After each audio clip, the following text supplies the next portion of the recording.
Hello, scholars, and welcome to another exciting screencast in U.S. history. Today we'll be talking about the Southern Colonies, Chapter 3, Section 4. By the end of the section, you should be able to tell someone what factors influenced the development of the Southern Colonies.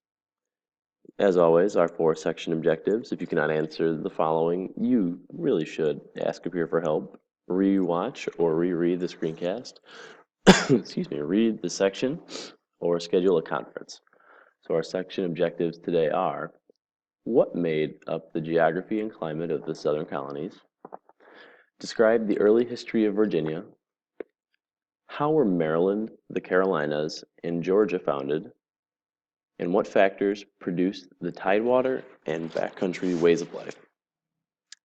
As always, I'll remind you to wait until the summary slides to write down your notes. That way you're listening, you're reading, we're processing that information in 2 different ways. Then you can just pause it on the summary slide. You know exactly what you need to write there. Okay? Let's continue. So our first objective: what made up the geography and climate of the Southern Colonies? Now, the Southern Colonies are made up of Virginia, Maryland, what eventually would become North and South Carolina, and Georgia. The very, very top of the Southern Colonies we refer to as the Mason-Dixon line. And during the 1760s, Charles Mason and Jeremiah Dixon were hired to settle a boundary dispute between the states of Maryland and Pennsylvania. So they conduct a survey and they carefully measure an area with specific scientific instruments.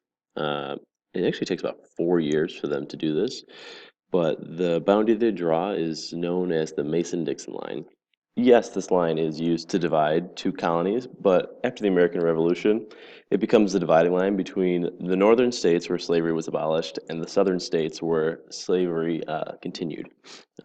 We mentioned the 5 states that exist below the Mason-Dixon line are the Southern Colonies. They share a coastal area called the Tidewater.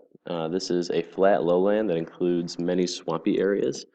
To the west of the Tidewater, it blends into a region of rolling hills we call the Piedmont.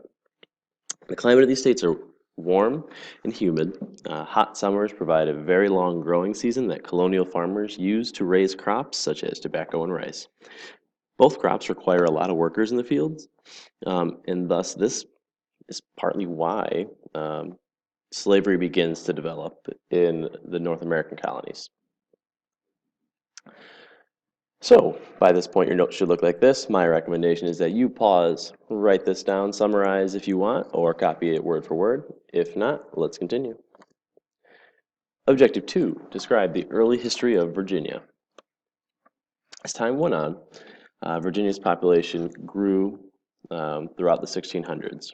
Originally, disease made it difficult to keep the population at a steady level, and there was a very high death rate. But after about 1850, the death rate falls and the population increases more quickly.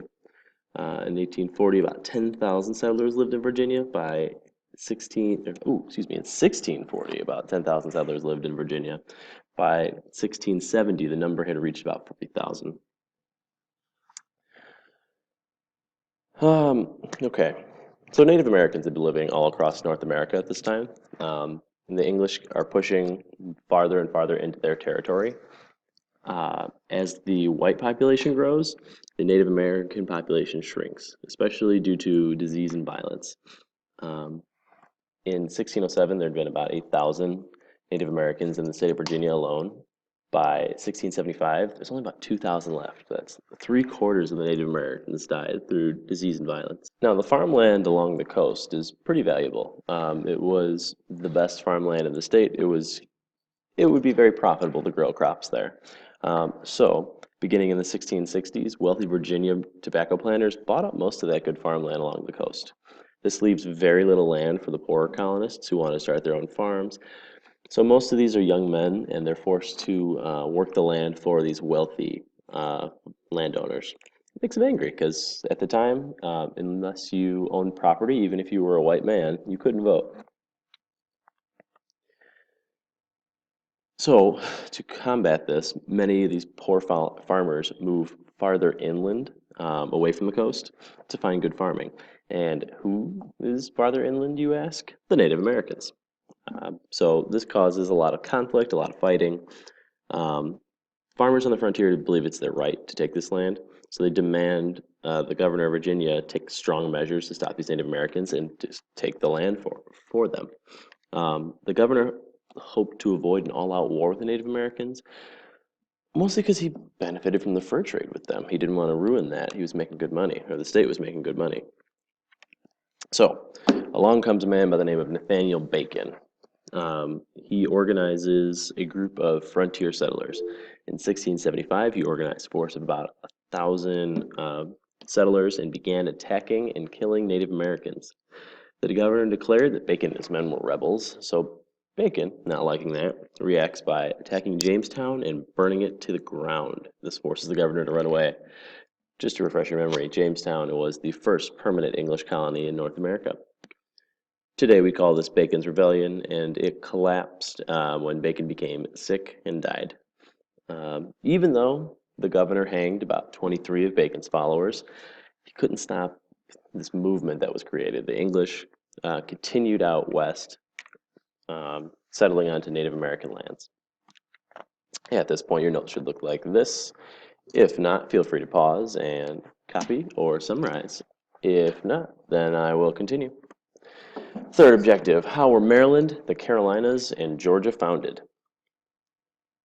In 1632, King Charles I granted a charter for a new colony to a man by the name of George Calvert, who was an English Catholic.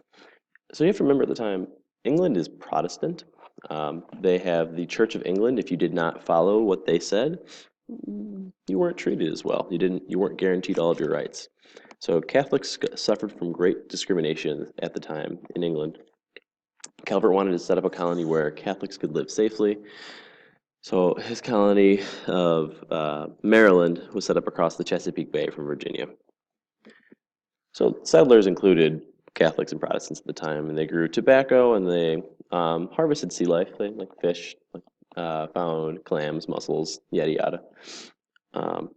When Calvert dies, his son, Cecil Calvert, also known as Lord Baltimore, became proprietor, or the owner of the colony. As the charter required, there was also a representative assembly, similar to the House of Burgesses in Virginia. Eventually, there becomes this tension between the Protestants and the Catholics, and the Lord Baltimore, fearing that Catholics might lose their rights, gets the assembly to pass the Act of Toleration in 1649. This welcomed Christians and gave adult male Christians the right to vote and hold office. Technically, it didn't protect people that were non-Christian, but it still was an important step toward religious toleration in North America. In 1663, King Charles II granted a charter for a new colony to be established south of Virginia in an area called the Carolinas, or Carolina, excuse me. So it eventually will split up into North and South Carolina, but at first, the northern part of Carolina developed pretty slowly. It didn't have any harbors or rivers on which ships could travel easily. Settlers lived on small farms where they raised and exported tobacco for the most part. Some did produce lumber for shipbuilding. The southern part of Carolina grew a lot faster. Sugar grew really well in its swampy lowlands. So many planters came from Barbados and the West Indies, and they brought enslaved people to grow sugar. Soon the colonists were using slave labor to grow another important crop, rice. It became the area's most important crop. Both of those are grown in swampy, flooded areas. As rice production spread, Carolina's main city, Charlestown, today Charleston, eventually became the biggest city in the Southern Colonies. But by then, Carolina had become the two colonies, North and South Carolina. Last, we have Georgia, and Georgia is founded for two reasons. First, the English were afraid that Spain was about to expand its Florida colony northward. So they thought an English colony south of Carolina would keep the Spanish bottled up in Florida. They wouldn't have a chance to expand because that land would be claimed by the English already. Second, a group of wealthy Englishmen led by James Oglethorpe wanted a colony where there would be protection for English debtors. So a debtor is a person who owes money. Under English law, the government could imprison debtors until they paid what they owed. Georgia's founders wanted Georgia to be a colony of small farms as well, not of plantations. Therefore, they banned slavery, because without slavery, plantations cannot function. Um, this wasn't very popular with settlers, and it doesn't last. By the 1750s, slavery was legal in Georgia. By now, your notes should look like this. If not, pause, copy, or summarize. Do what you got to do. If you're ready, you can continue on with me. Final objective. What factors produce the tidewater and backcountry ways of life? So during the 1700s, the Southern Colonies developed two distinct ways of life. People along the coast lived very differently than the people who settled in the interior on the frontier. So first we have the Tidewater region. And the most important feature of the Tidewater region is plantation, which is a large farm. This is especially popular in hot country where crops such as cotton, sugar, and rice are grown. This led to an economy dominated by plantations in the Tidewater region. It was essential to their way of life.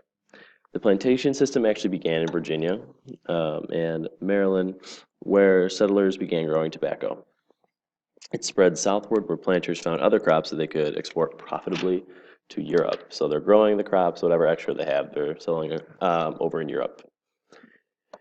The plantation system doesn't just create a society of slaveholders and enslaved people in the Tidewater. It does, don't get me wrong, it does.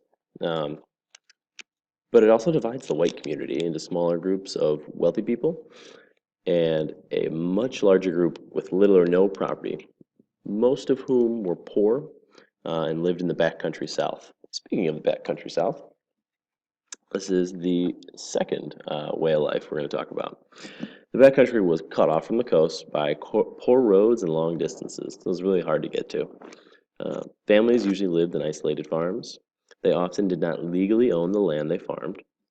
Many families lived in like a simple one-room shack. Few of these families had servants or enslaved people to help them with their work. And interestingly, women and girls worked in the fields alongside men and boys.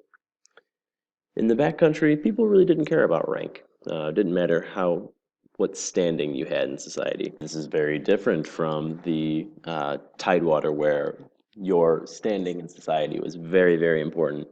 But as a result, the backcountry people kind of start believing that the colonial government on the coast really didn't care about them. They thought that the colonial government only cared about protecting the wealth of the Tidewater plantation owners.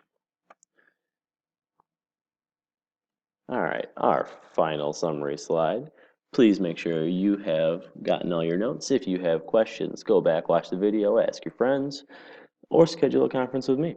Thank you so much, scholars, and have a lovely day.